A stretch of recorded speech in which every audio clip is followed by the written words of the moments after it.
Have you ever wondered if there's a universal rule book for being a good person? Something that doesn't depend on what country you're from or what religion you follow. What if I told you that the instruction manual for living a good life is actually built right into us, into our very human nature? That's the core idea behind something philosophers and theologians call natural law. And today, we're going to unpack what it is, and just as importantly, what it isn't. Now, when you hear the term natural law, especially in a Catholic context, your mind might jump to a long list of thou shalt nots. Maybe you picture a stern figure wagging a finger, imposing a bunch of arbitrary rules. You might think, here we go, religion trying to force its beliefs on everyone. But what if I told you that's a huge misunderstanding? Natural law isn't about imposing religious doctrine. In fact, its whole point is that you don't need religious faith to grasp it. It's an argument based on reason, observation, and what it means to be human. Think about it this way. We all recognize that certain things are just good for us. A fish needs water to thrive. A plant needs sunlight. We don't argue about this.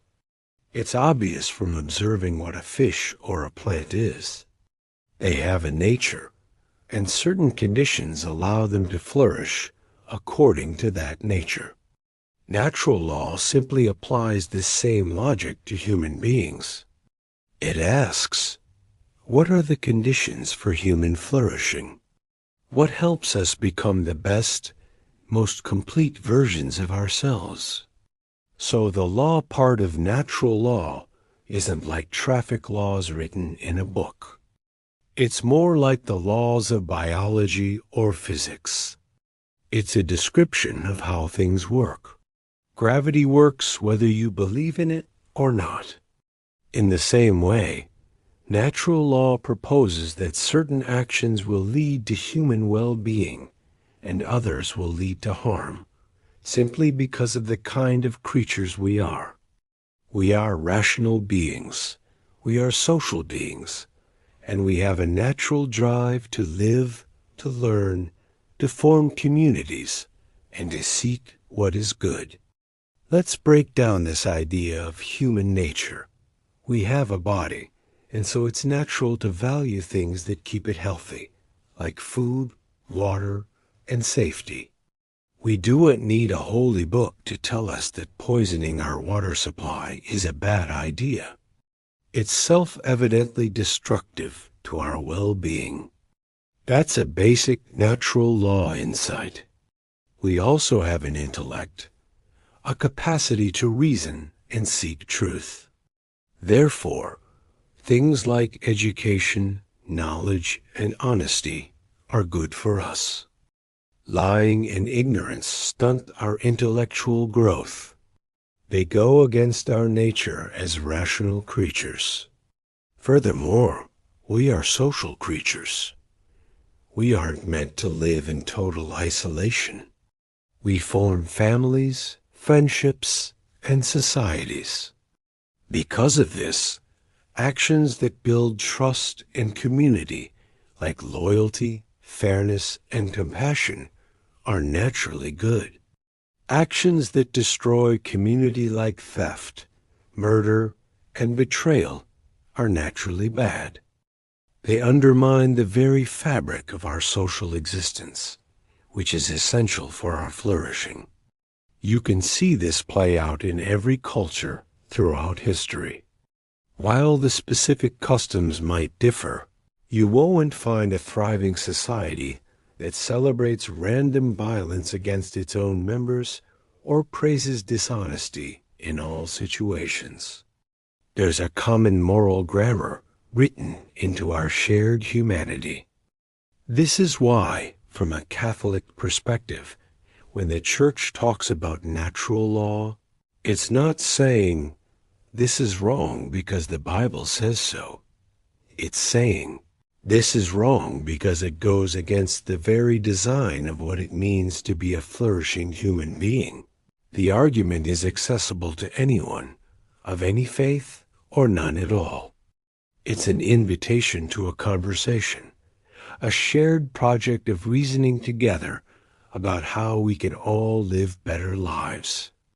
For instance, the Church as teachings on the dignity of life from conception to natural death aren't presented as just a Catholic rule.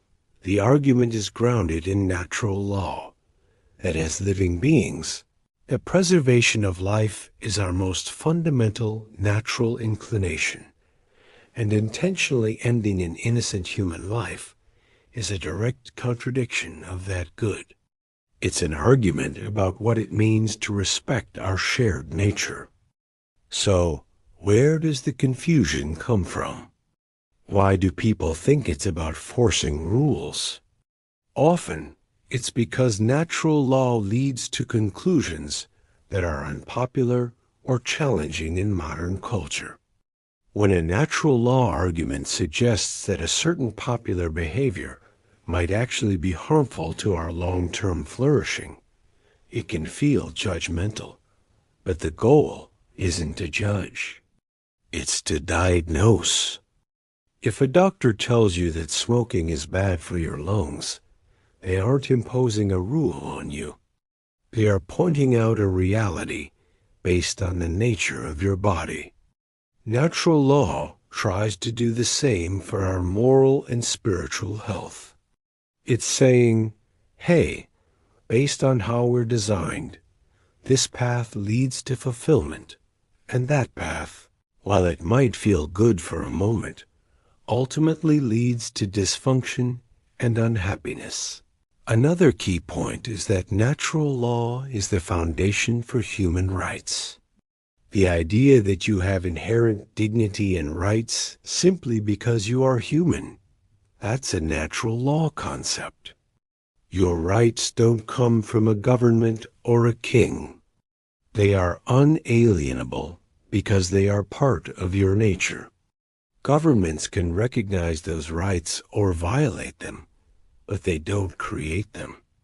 This powerful idea has fueled movements for justice and freedom for centuries, all based on the premise that there's a moral law that transcends the laws made by people. So let's recap what natural law isn't. It isn't an exclusively Catholic or religious idea. It isn't a list of arbitrary rules handed down from on high. And it isn't an attempt to shut down conversation by saying, because God said so? Instead, what is it? It's a universal moral framework based on human nature and reason. It is an argument that we can discover what is good for us by looking at what we are. It's an invitation to a dialogue about human flourishing, open to everyone.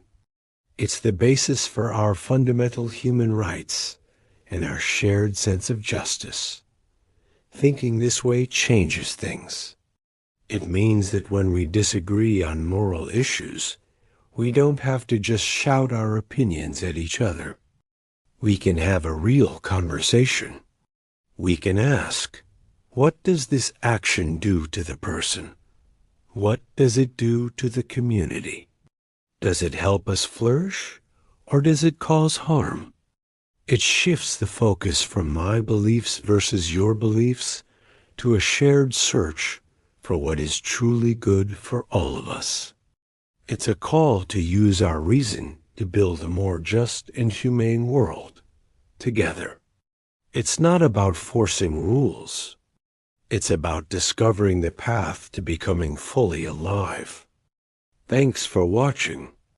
If this gave you a new perspective, consider liking the video and subscribing for more content that dives deep into big ideas.